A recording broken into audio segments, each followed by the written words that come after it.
Hello there. Welcome to Positive Changes, a Self-Kick podcast. I'm your host, Shelley F. Knight.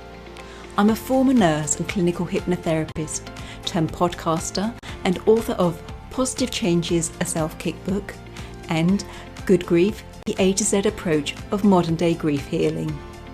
In each episode, I aim to share my clinical, spiritual, and personal experience to help you feel inspired to create your own positive changes in life. Fear not, it's not just me.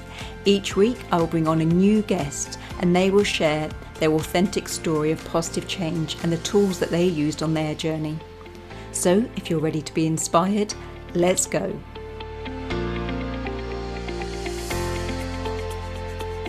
This week on the show, we are joined by Tony Loyd, and he gets us looking at those moments that really matter in our life. There are these snapshot moments where we realise we do not live forever. These defining moments can come from anything, a health scare, relationship breakdown, or just searching for who we truly are. These moments help define who we truly are and just how much we are capable of. You don't grow because of the trauma. You grow because of how you fit the trauma into the story of your life. And that the way you tell that story becomes who you are and how you see yourself and how the world sees you and how you show up in the world. And so it's really important, I think, that we take these inventories of our strengths. We understand that there are some very dark clouds, but there are some silver linings to those dark clouds, and that we can all benefit from that. I love this episode as it is so in line with the work and support that I offer around creating positive changes in your life, whether that is after a death or a mini death. What's a mini death? Well, I speak about mini deaths in my next book, Good Grief, the A to Z approach of modern day grief healing, which is out in September with O Books. So, come join Tony and I now as we talk about mortality, post-traumatic growth, taking ownership of your life, grief, and even camping trips. Got you curious? Let's go.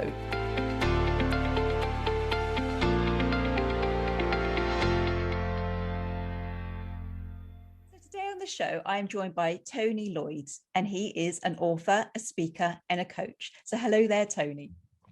Hi, it's so good to see you, Shelley. Bless you. Welcome to the show. I can't wait for you to share your story of positive change. Let's dive straight in. So I've begun to think of my story kind of in 3 chapters, and what I call it is my 3 moments that matter the most. And so, you know that in your life, if you look back in your life, there are probably these moments that matter the most to you, right? So maybe you met your spouse. For some people, it's the day they left their spouse, right? It's, or maybe the day your kids are born or all this.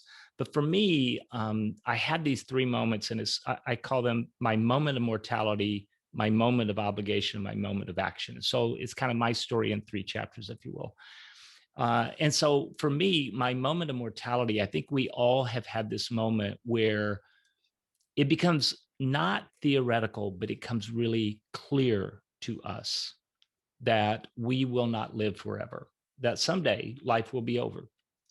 And for a lot of people I talk to, they, like I found a lump, right? That moment where you found the lump and then your life just turns upside down. Or, you got that phone call in the middle of the day that you weren't expecting, and, something has happened to a near loved one. And so we all have had that moment of mortality. My moment, I was 14 years old, and I'll tell the story like this. I was waking up, and you know how when you're waking up, you're a little bit disoriented. And I had this sense of something cold on the back of my head. And I recognized, it sort of started to come to, I recognized that my eyes are closed.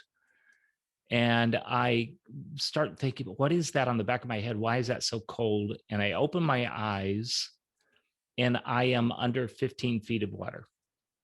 Wow.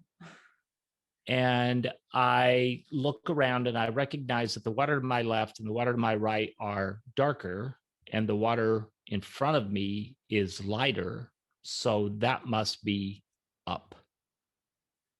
And what had happened just about 2 minutes before, I had been racing a friend across a lake. We had been swimming across this lake, and he was a much better swimmer than I was, and he had been leading. And in my 14-year-old ego, I was trying to keep up with him. And I got about halfway across that lake, and I realized that I could not swim all the way across the lake. And I had spotted something that I thought was rocks sticking out of the water. And when I swam to those rocks, it turns out that they were waterlogged logs, very large logs, with just the tip of them sticking out of the water. And so what I thought was solid ground turned out to be these logs. And I was in about 15 feet of water. And I ran into a lot of trouble, and I was, slapping the water and coughing, and water was going in my mouth. And I was, like yelling for help. And this friend of mine, Tom, who was racing me, he sort of swam just out of my reach. He was very smart to not be near me. But he was trying to shout instructions, and was like all this cacophony and all this stuff, splashing water, slapping the water, coughing, yelling. And then boom, I'm waking up in the bottom of the lake. And I guess I had blacked out enough that I had just floated to the bottom of the lake, and I was there.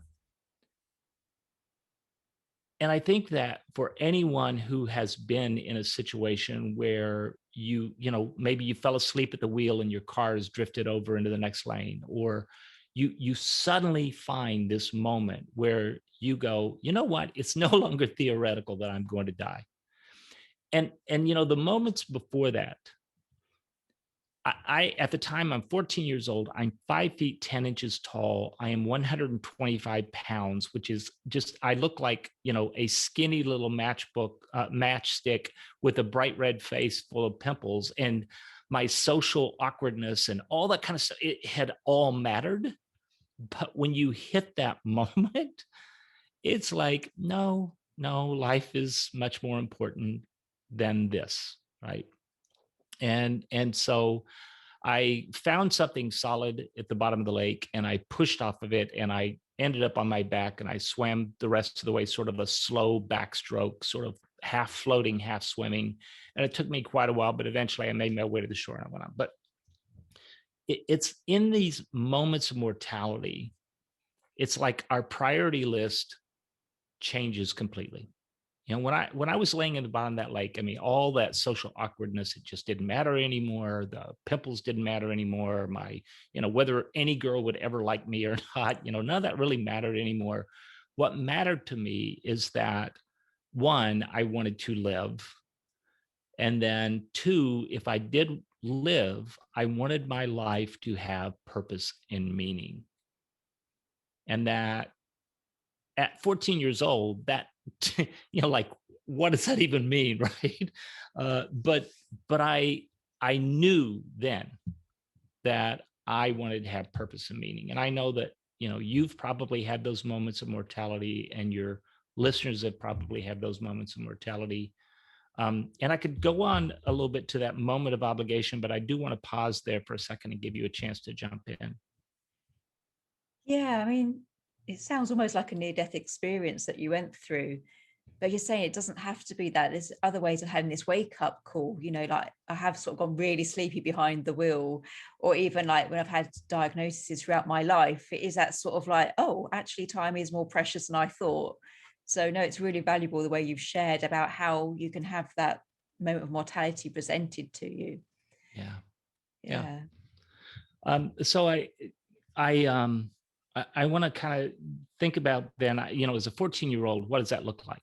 That if I'm going to live a life of purpose and meaning, what does that even look like? And so honestly, I didn't know. I went to school the next day. That's what I did, and the bullies are still there. And, I didn't transport to some magical world. I just, I went on with my life. And through the years, I tried a lot of different things about what would living a life of purpose and meaning look like. And so I tried on a lot of it. A friend of mine said, change is sort of like buying a new shirt that you never would have worn before. Maybe your spouse buys something for you and they give it to you as a gift. You go, I wouldn't have picked that out, right? And so you don't have to like throw it on and then run out and meet all your friends that day. You could put it on and walk around the house and see what that looks like. And, you could sort of look in the mirror a little bit or wear it for an afternoon, see if that feels right to you, right? So I tried a lot of different things through my life.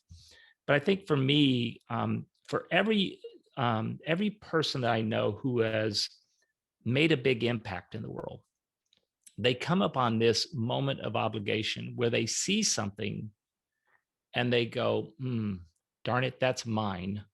And I own that. And now I've got to go do something about it. So I have a podcast called Social Entrepreneur, and I interview people like there's a guy, Sebastian Sarju, who saw plastic blowing around his home in Argentina. And he goes, I have to do something about plastic. So today he makes things out of plastic and he sells it, and it's out of unrecyclable plastic, and he's making a difference in that way. Or there are a lot of stories like that, right? And you probably on your show, you've probably talked to a lot of people who just came to this moment. They go, yeah, that's mine to own. And you've probably had that in your own life, right? With your own grief and the things that you've gone through. So for me, I grew up through a corporate life, and I climbed the corporate ladder, and I was, part of the executive team. And I've been in Fortune 500 companies, very large organizations. And over the years, I'm trying to find purpose and meaning by leading teams and doing leadership development and doing all these things. But one day I was at work, and our government relationships person came to me, and he said, we're going to go to Washington, D.C., our U.S. Capitol, and we're going to lobby on behalf of the company. And I've done this kind of thing before. You go in, you're looking for more favorable tax terms, or you're looking for, some relief on something that is a ridiculous regulation or something. So I just go, okay, what are we going to talk about? And I hesitate to almost say this because it's sort of still in the news here in the US, but he said, people are trying to raise the minimum wage here. And we want to go to Washington, D.C., and we want to fight against that. And the truth is that I back cricket for the other team, right? Yeah. That I believe that if we don't pay a living wage, then it harms our communities, it harms our employees, it harms the entire institution of our country breaks down when we don't pay people a living wage. And so I recognized that I was working in a system where, and I'd seen this again and again, where within corporations, it's like the shareholders, the people who own the stock, they win, and every other stakeholder loses, right? So the community loses, the employees lose, the customers lose, everybody loses when it comes to choices and trade-offs, and it's going to help or harm the shareholders, the people who own stock in the company. The shareholders always win. And so I started writing this series of blog posts.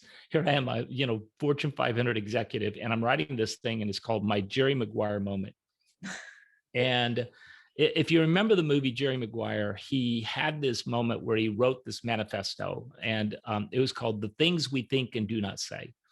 And so I started this blog, and I started writing these blog posts about the things I think and do not say, and about how,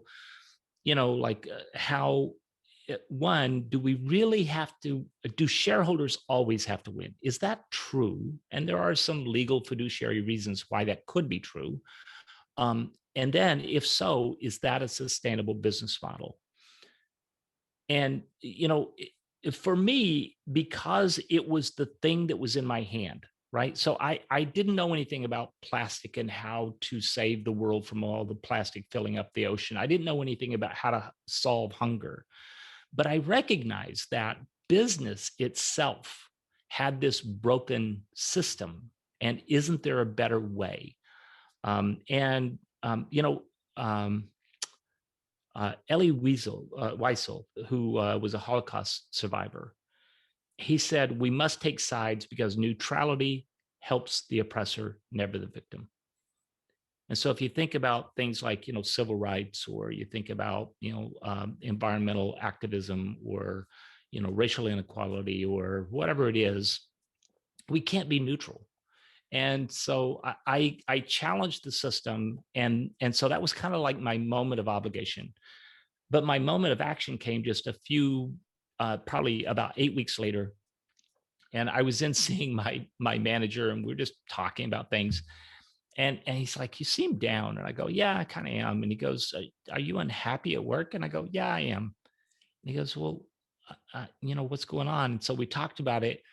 And then I just said, "You know what? I think I'm done." And you know, he's a great guy. He's like a great friend. And he's like, "You what?" And so, I walked off the job that day. And one of the things about being a corporate executive is they handcuff you with these cascading bonuses. And so if you walk away today, you've got like 3 years of bonuses that are sort of tied up, and it's a significant amount of money. And so I had to take that step away. And so that was kind of my story. I went off, I did other things today. Today I'm an author, I'm a speaker, a coach, I, have a podcast, and all the things that you talked about right at the beginning. But I think for me, those 3 things, and if you look at your own life, you're going to find that pattern. I think you're going to find that sort of that moment of mortality where you understand you're not going to live forever, your moment of obligation. And then the only question is, what's your moment of action? What are you going to do that happens after that? So I'll just stop talking there, but that's my story. I think it's really powerful, and I love the obligation. I work with a life coach, as I'm like quite open about, and she's brilliant. And she was saying, like, we have to move away from the blame game. You have to own it. And I know when you were speaking, I was thinking about my own fertility journey, which has got nothing to do with the corporate world, but we have quite diverse listenership. Right. So for me, when I was told to terminate our last child because she wasn't well enough to make it through pregnancy or onto the earthly plane, it was kind of rock bottom for me, Tony. I was just like, I don't have the strength to carry on. I don't have the tools. But you do have it inside you. You do have the power to create positive change, and you certainly have the ability to take ownership of it. So I did have my semicolon moment where I thought, do I have my life sentence here, or do I go all in to the action stage? And I took ownership of it. It's like, that's the medical opinion, but I know my body. And I'm very spiritual, and I'd seen a baby girl to come for many years, and I took that ownership. So when you were saying it, I thought that's amazing, because mine's from my fertility journey, and from that I resigned from nursing. I'm now an author and a podcaster, and I help people create positive changes at their darkest points. So I absolutely love the obligation and that ownership, because at the end of the day, I don't want any of our listeners, any of the people that read our books, to wake up and say, like, well, I wanted to do this in my life, but I had to wait for my child went to like nursery, school, got married, I was a grandmother, or till my husband had done his career. And that's just not taking ownership. That's the total opposite, isn't it? You're not living your life, you're living someone's expectations of your life, or you're just not living, really. You're just existing. And so whether it's corporate, fertility, being in a job you hate, doing a job for the money when it doesn't go with your ethics and morals like yourself, just own it. Everything, every choice we've made until this very point has got us to where we are, sort of thing.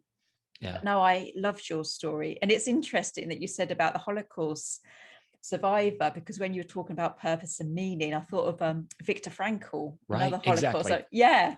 Because he says, I'm going to paraphrase and get it terribly wrong, but somewhere along the lines that we don't suffer from suffering alone. We only suffer for having no meaning. Like, why are we having this lesson? Why are we going through what we're going through?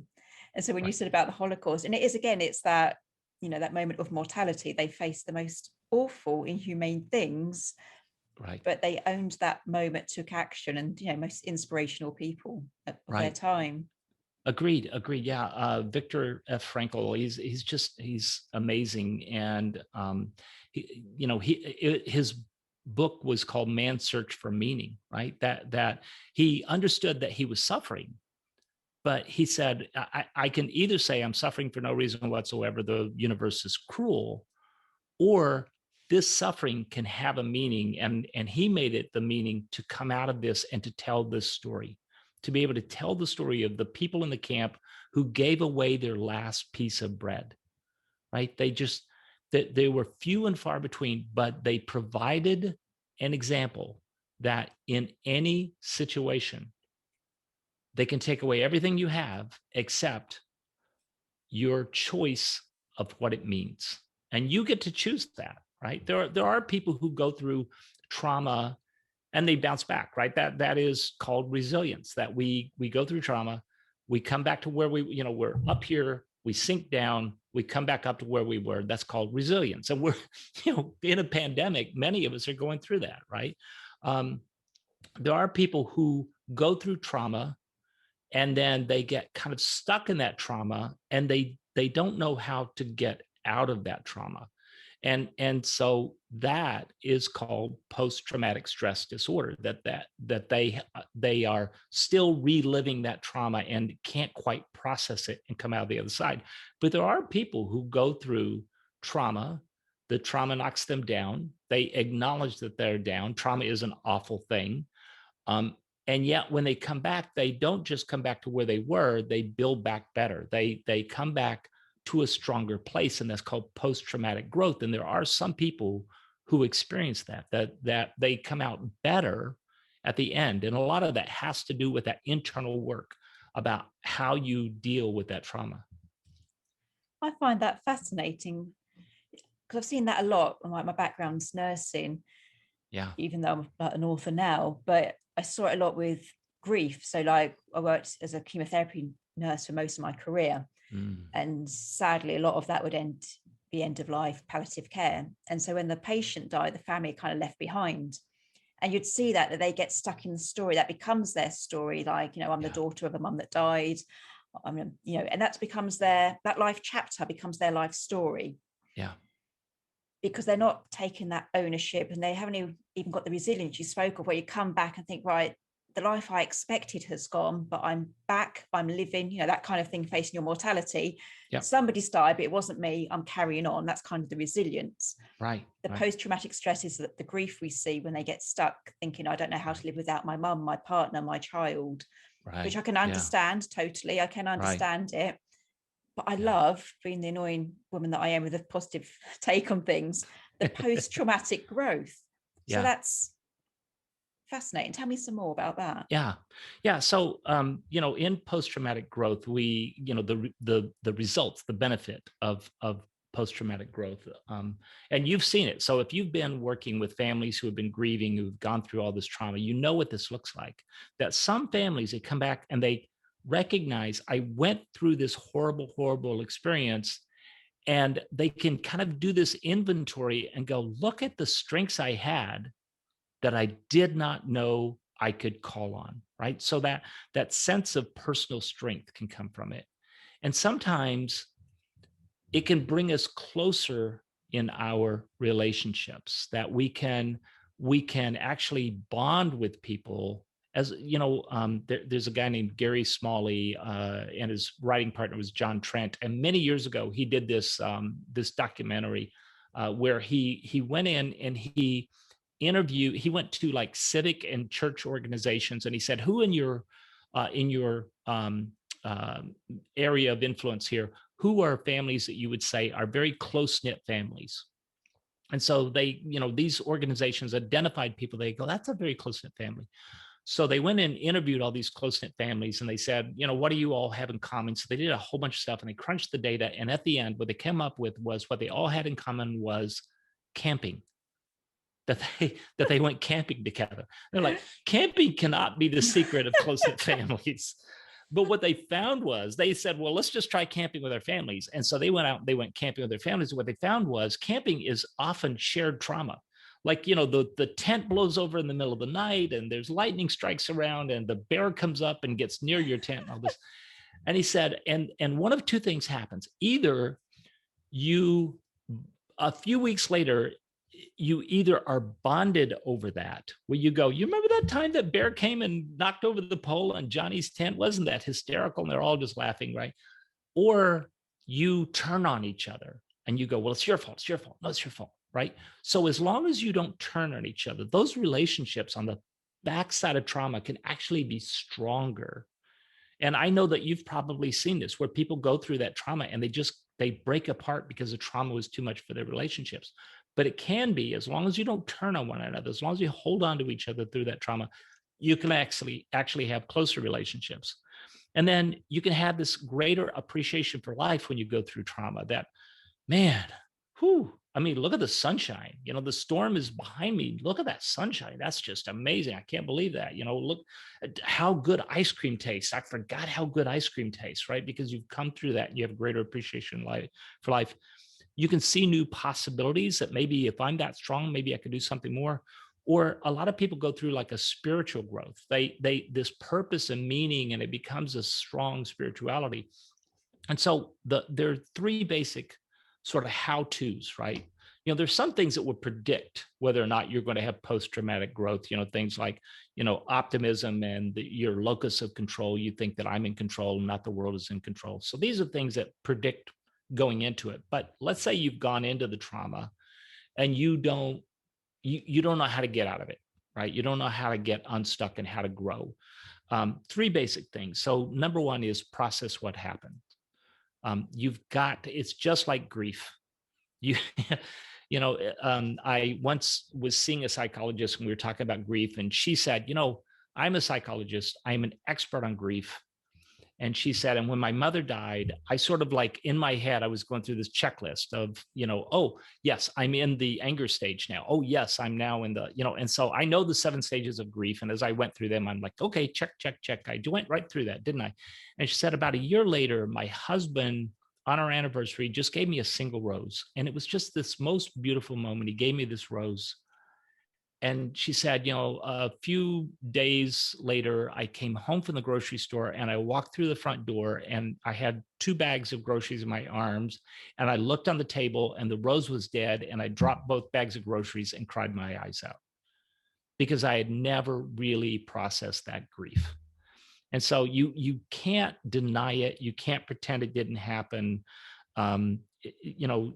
Something big has happened here. Right. So you're going to have to process that. And part of that is this constructive self-disclosure. So you've got to talk about what happened. And part of that post-traumatic growth is how that fits into your narrative of yourself. Right. Like you said, I am a person whose mother died. I am so sharing your story, telling your story in a way that you remember that, oh, by the way, I am strong. Oh, by the way, I'm still alive. Oh, by the way, I have all these strengths that I'm bringing forward to me. And then the last thing is sort of doing that inventory of your strengths. So doing strength finders, doing whatever it is to just sort of say, wow, what did I find within myself that I can call upon in the worst set of circumstances? What are those strengths? And so inventorying those strengths and recognizing them and then bringing them into your story and moving forward with that. So I feel like I've talked too long about this, but post-traumatic growth, that's what that's about. I find it absolutely fascinating. I was smiling from the camping because you're saying how camping can like bring you together or separate you. And I'm pretty sure camping's probably noted as why my parents divorced. And I know my mum listens to the show, but do you know what I mean? It's definitely more post-traumatic stress disorder than a time for relationship growth for my parents. Right. And camping in North Wales with horizontal hair. Oh yes. Yeah. But what I love is he reminded me of my second book, which is Good Grief, because it's kind of controversial given that it's about grief and I'm making it into a positive change, but I'm a positive change expert. And it's exactly what you were saying, sort of like, when we go through a trauma, like whether we find ourselves in the bottom of a riverbed or our, mum's died, we've been given a diagnosis or anything. I mean, when we have that death in our life, there's still chances like a new beginning. There's, if you've been a carer for someone for years, there's almost like a relief, a joy, an optimism of what could be in the future. And people don't look at that. They think, oh, it's going to be 5 years for the first milestone, never going to get over them. And that's not true. It's just what we're fed. Yeah. And when you're saying about, the coping and the construction and the inventory of strengths, I love that because in my book and in my work as well, I talk about what I call mini deaths. And Mm, that's where no one's actually died, but a way of life has died. Because yeah. to me, grief is when we lose something with which we have an emotional connection. So if we lose our health, a job, a relationship, our confidence, a dream we had, that's a mild grief reaction. It's a grief process we go through. But Yeah. I think we have mini deaths in life. We have these life lessons, not to try and kill us off, Tony, at all, but to build up the coping strategies. So when Right. you do get to that point, like, I'm saying my mum's alive and well, but, when we do lose a parent or someone dies, Yeah. we've actually already been through a grief process before we got there. It's almost Right. like a little sick inbuilt manual we're born with, that by the time you get to your first major trauma, you'll have had some skills, you'll have those tools within you. So I love that. But I've never heard of post-traumatic growth, but I speak of spiritual emergence or Right. collateral beauty in Right. my It's book. it's the same thing in a way, isn't it? Yeah, absolutely. Yeah. Yeah. I think, I don't want to be dismissive and say that if you go through trauma, you're going to grow or else, right? So I don't want to be dismissive of people's trauma because the entire world is going through trauma right now. And so I don't want to be dismissive of that. And I think that is a danger. Some people cope by engaging, and some people cope by disengaging. And so disengaging can be a coping mechanism for a period of time. But if you find yourself, constantly refreshing your Facebook feed or constantly reading your news scroll or constantly somewhere else where you're out of your body and you're out of your head and you're out of your mind, you're just sort of off somewhere else. Eventually that becomes like the place you get stuck. And so you're going to have to come back and deal with that trauma. And it's not an easy thing to do. But I think the difference, the most important difference, I think, and I'm not an expert on post-traumatic growth, but I'm fairly well versed in it. Um, One of the biggest differences, I think, it's you don't grow because of the trauma. You grow because of how you fit the trauma into the story of your life. And that the way you tell that story becomes who you are and how you see yourself and how the world sees you and how you show up in the world. And so it's really important, I think, that we take these inventories of our strengths. We understand that there are some very dark clouds, but there are some silver linings to those dark clouds, and that we can all benefit from that. That was really powerful when you said that, we don't grow because of the trauma. I thought that was really powerful. But it's a real light bulb moment for me when you said about there's always like, I don't want to go back to the camping thing, but there's almost two camps of thought. I had flashbacks to my childhood, Tony. Oh, no. But the two camps of thought that either you sort of engage or disengage. And I think I've seen so many people disengage. And that's a natural thing, isn't it? Psychology. Like I did clinical hypnotherapy and past life regression. Mm. And at times of like, end of life, rape, all those traumatic things, the body, your soul, if you like, naturally disengages. So it's not present with your body. Like, when people die in car crashes, I'd like to think the soul's already left, you disengage. But we do disengage in life as well. And I always call it like sticky plaster syndrome. And I see a lot of grief, but there's so much in life where people just think, I'm not dealing with it, I'm gonna put sticky plaster on it. And plasters are horrible things, really, because underneath you're creating an environment where everything is just decaying, rotting, getting worse. Right. And you have to get to that stage in life, but not saying everyone does get to that stage in life, where you have to sort of rip off that plaster and deal with the wound underneath. Right. Yeah. And it's not a pleasant experience, is it? No, not at all. And it's almost as traumatic as the original trauma, isn't it? Because, Right. it's going back over something you'd rather not remember. But I still think we should try and do it. If that's, where we're stuck. You said a beautiful thing earlier about when you make that life chapter, the whole life story, but you have to sort of change it. At the end of the day, we are writing our own life story. Got to try and Right. write the best story we can, become the hero in the story, if you like. Yeah. Yeah. And sometimes we need a guide on the side like you, right? I mean, Luke Skywalker had his Obi-Wan and his Yoda, and Luke might have been the hero of the story, but I think we all need someone like you who's a guide, someone who can go along with us.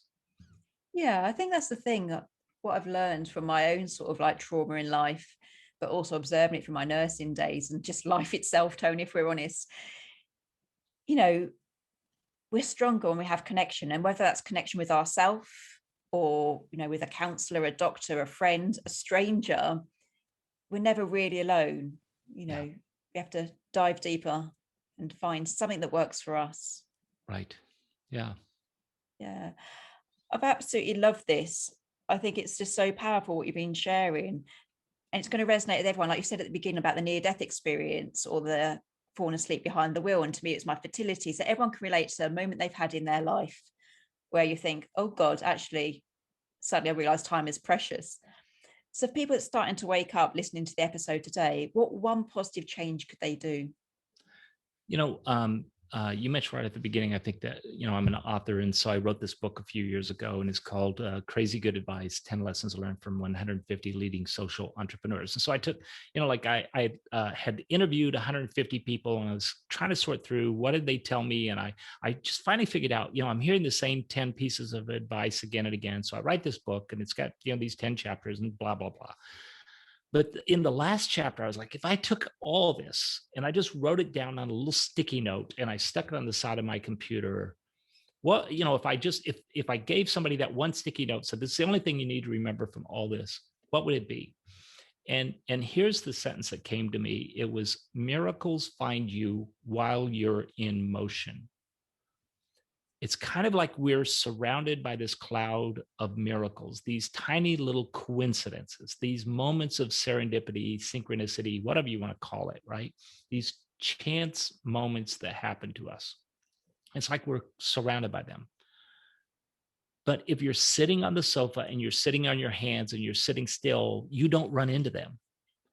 It's the moment that you stand up. It's the moment that you go into motion. It's the moment that you start taking action. That's when you happen. You know, you're driving home, you're really tired, but there's this like networking meeting that's at the club nearby, and you go, oh, okay, I'll swing in there and I'll meet a few people, and boom, you run into somebody who just changes the direction of your life, right? Because you took that action. And so I would just say, think of one action you can take to move yourself in a positive direction. And then when you get there, don't make it a massive action. Don't take it something that you're going to have to go, you know, spend your lifetime trying to do. What's the one step in front of you? Take that one step. And when you arrive there, figure out what's that next step, because miracles find you while you're in motion. That's my one key piece of advice here. I think that's brilliant. And as you were saying it, you know, one thing you can do, because I think, you know, just one thing, if life's really overwhelming, you're not realistically going to change it all at once, but do that one thing. So like if you're not happy with your body weight, then, you know, start to change what you have for breakfast. If you're not happy with your relationship, you lost that spark, you know, start with one date night a week. And I just love that. Yeah, just start. Where can you start that one positive change today? Yeah. And bless you, you're offering a free download, aren't you, of your book? So if we send people over to tonyloyd.com, but we're going to spell that because I'm sure you've had a lifetime of people spelling your name wrong. Yes. Yeah. So my name is Tony Loyd, but my last name is spelled with one L. So it's TonyLoyd. And if they go to tonyloyd.com, and right in the middle of the page, there's a big green button. It just says download the book for free. So I have this book I mentioned, Crazy Good Advice. It's a best-selling book, did very well. I'm quite blessed by this book, and people can just download the electronic copy of it for free if they'd like. So just click the green button and you'll get the book. Thank you so much. I will be clicking away. Tony Loyd, you've been absolutely gorgeous. Thank you so much for joining us on the show today. Oh, thank you, Shelley.